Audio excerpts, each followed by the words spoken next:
Inilah manfaatnya, keuntungannya kita belajar zikir bertoriko. Umat Islam di dunia, termasuk di Asia Tenggara, di Indonesia, perlu disadarkan bahwa segala sesuatu pasti perlu cara. Apa yang tidak perlu cara? Tidur saja perlu cara. Cara tidur atau metode tidur atau tarekat tidur. Kentalkan bahasa ini, cara, metode, tarekat, kentalkan. Kalau tidak dikentalkan, tarekat ini selalu ditendang-tendang, dipojok-pojokkan, dijauh-jauhkan, dianggap aliran, dianggap sesat, dianggap pengacau. Sejak kapan orang Indonesia, ulama Indonesia berpikirnya seperti itu? Sejak kapan? Itu ada titik mangsanya itu. Sejak Islam di Indonesia diobok-obok oleh penjajah. Ada bukti? Ya. Apakah negara kita ini dari mulai ada bumi sudah jadi Indonesia? Enggak lah. Kita dulunya adalah ya tanah tanpa tuan, karena memang manusianya belum ada. Lalu datanglah manusia dengan bermacam-macam keyakinan, datanglah agama-agama, maka beragama, datanglah Islam, maka beragama Islam. Nah, kalau kita mau narik benangnya dari sejak ada Islam, dimulai dengan Islam pribadi-pribadi. Jangan anggap orang Arab baru masuk ke tanah Nusantara setelah Wali Songo umpama, setelah lahir Rasulullah. Enggak. Profesor Mansur, sejarawan nasional kita, menjelaskan bahwa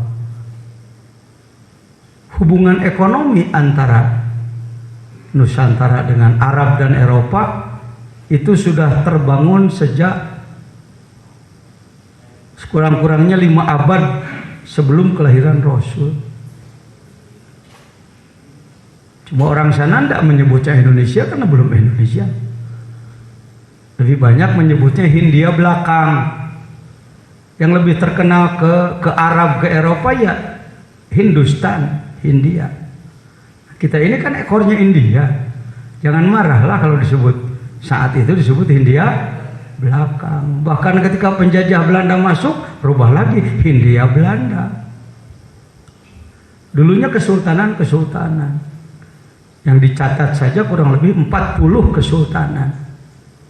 Para sultan itu insya Allah semuanya adalah ahli tasawuf, ahli tarekat. Bagaimana menjadi pemimpin yang memiliki kekuatan tinggi kalau tanpa ilmu kemanunggalan, tanpa ilmu yang sangat mendekatkan kepada Allah? Maka jangan heran para sultan rata-rata disebut sakti. Sebenarnya mereka tidak mencari kesaktian. Disitulah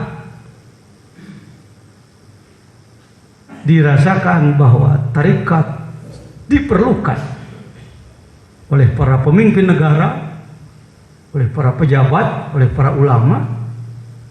Jadi kalau ingin melihat kejayaan tarekat, ya berdirinya kesultanan-kesultanan itu. Setelah diobok-obok oleh penjajah, maka sistem berubah. Sistem berubah, kondisi berubah. Yang dibanggakan apa? Senjata. Yang modern-modern waktu itu. Teknologi. Nah, spiritual terus ditinggalkan. Sekian ratus tahun, kandas lah. Hanya tinggal 1-2 ulama yang memperdalam tarekat. Jangankan mereka yang mengikuti pemikiran Muhammad bin Abdullah bin Wahab, ya, yang sering disebut Wahabi, yang berlabel ahli sunnah wal jamaah saja, bahkan yang berlabel Nahdiyah saja, nggak sedikit ulama NU yang nggak senang tarekat. Salah nggak saya ngomongnya? Bukti nyata, bukan sedang memfitnah ini, wong saya sendiri pengurus NU.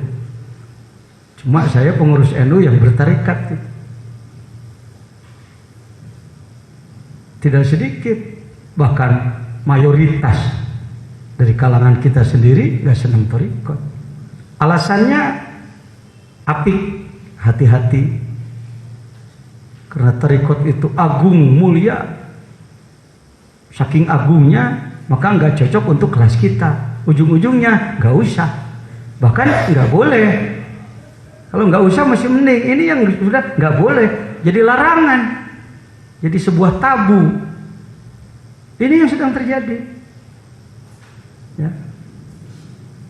Nah, alhamdulillah saya yang bodoh ini dapat tugas lah, dapat tugas berat sebenarnya, menyadarkan kembali umat, khususnya para ulama ahli sunnah wal jamaah, sampai mereka sadar bahwa hidup wajib bertarekat, bahwa bertarekat itu fardu ain, pekerjaan yang cukup alot. 22 tahun saya berkhidmat sampai hari ini, hasilnya ya lumayan. Alhamdulillah, sampai hari ini saya belum pernah, bukan ingin menyampaikan dakwah Islam plus dengan tarikatnya, iman Islam plus dengan ihsannya, belum pernah ada yang menolak. Itu sudah sesuatu yang sangat disyukuri, karena banyak kiai tarekat menyampaikan tarekat ditolak ulama. Selain daripada ulamanya yang kurang tertarik, mohon maaf kadang-kadang lagi penyampai tarekatnya suka ditunggangi oleh egois, merasa aku lebih daripada orang lain. Itu lagi koreksi ke dalam itu. Janganlah. Seperti dalam pembukaan kemarin kan, sebelum saya masuk ke Miftahus Sudur, saya bahas dulu tentang apa kemarin? Tentang takwa.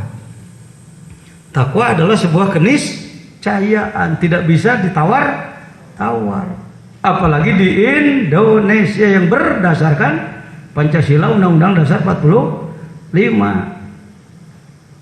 Bhinneka Tunggal Ika, NKRI. Takwa dasar yang tidak bisa ditawar-tawar untuk Indonesia. Ketika menyampaikan apapun terkait dengan takwa, kaitannya itu rasional, logis, bahkan syar'i, nggak bisa ditolak. Bikin masjid selama sesuai aturan, nggak bisa ditolak. Kenapa? Karena terkait dengan takwa.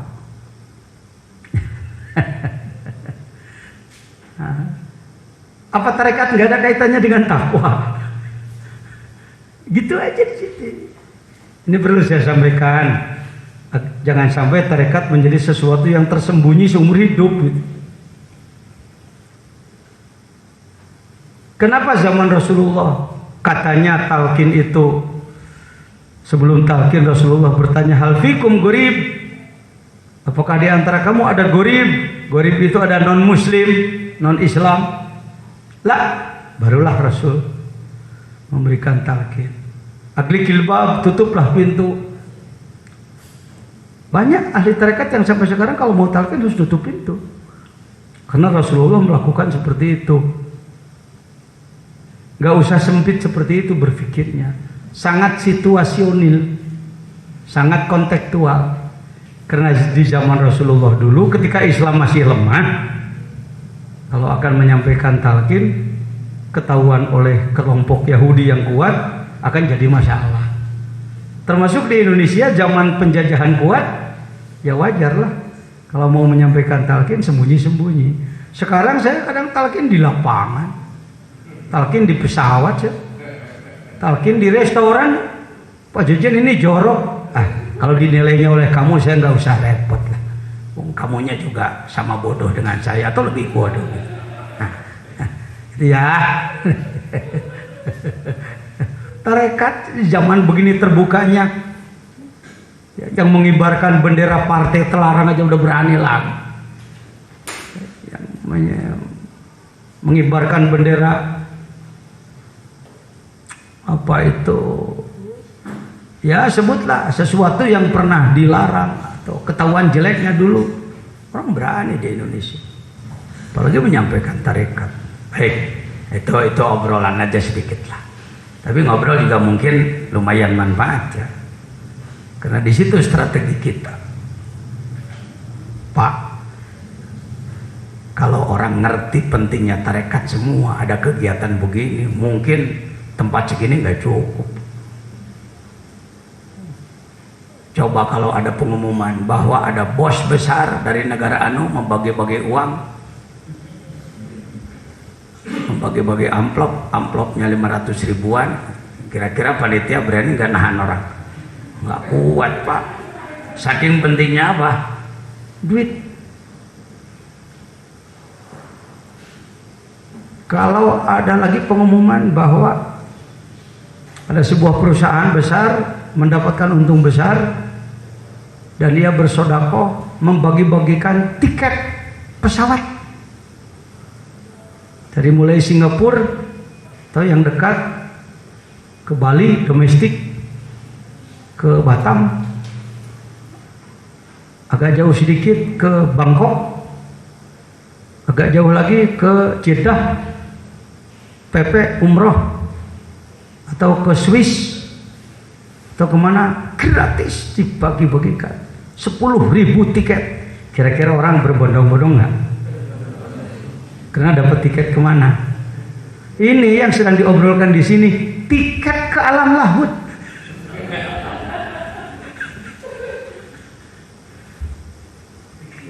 Kalau cuma ke Eropa ya terbangnya juga cuma 12 jam, ke New York cuma 24 jam. Ini jaraknya triliunan kilometer, belum ada yang bisa menghitung. Secara nampak lahir diyakini ada dasar yang kuat adalah siapa? Nabi Muhammad yang sudah melakukan yang disebutkan Al-Isra wal Mi'raj. Ini tiket Isra Mi'raj. Tapi jangan pengen seperti Rasulullah ya. Buroknya ya la ilaha illallah itu. Gaibnya ya mursyid itu. Perjalanannya sama. Dari sini ke langit 1, 1 2 3 4 5 6 7, dari 7 ke Sidrah Muntaha, baru wusul kepada Allah. Karena orang nggak paham wusul sih. Kalau nggak dengar Jakarta ya nggak tahu rute Jakarta. Kalau nggak mengenal wusul, bagaimana tahu mulki malakut jabarut lahut?